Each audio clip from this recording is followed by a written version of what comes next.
บายดีสบายดีเอฟซีทั้งหลายเนาะสบายดีเอฟซีทั้งลาวทั้งไทยทั้งต่างประเทศ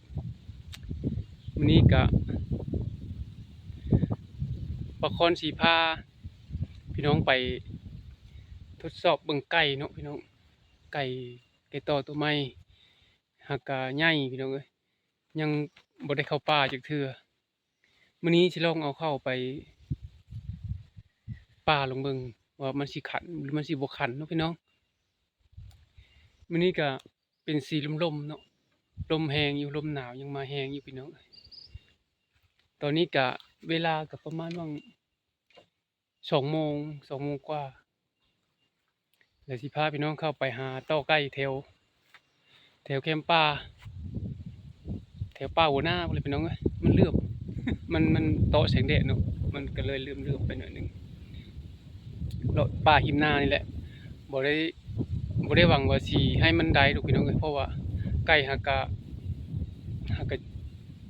กะใหญ่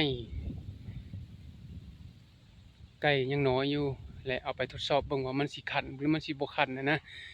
เอาไปเอาไปทดสอบลิ้นๆนะพี่น้องเอ้ยแถวหน้านี่แหละไปพี่น้องไปอันไปต่อนำกันเด้อพี่น้องเด้อ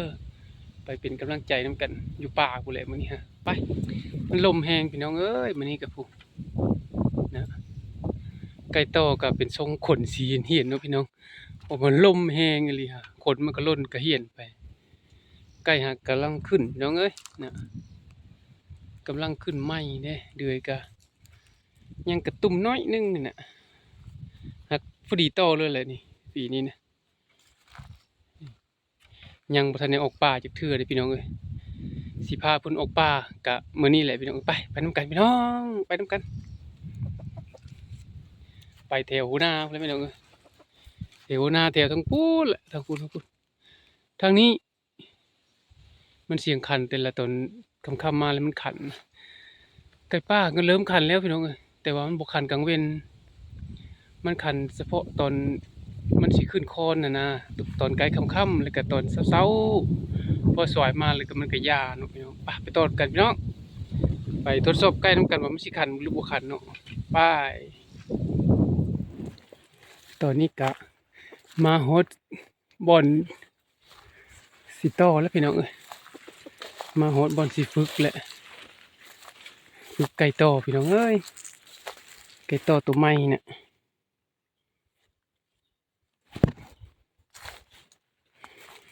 ลองเบิ่งว่ามันสิขันหรือมันสิบ่ขันก็บ่ได้หวังว่าสิได้เด้อพี่น้องเอ้ยเพราะว่ามันเป็นไก่ตัวใหม่เนาะยังบ่มั่นใจบ่ฮู้ว่ามันสิขันหรือบ่เนาะจั่งใดก็ต้องไปลองเบิ่งเข้าไปในป่านี่แหละ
คันอยู่เนาะทุกคน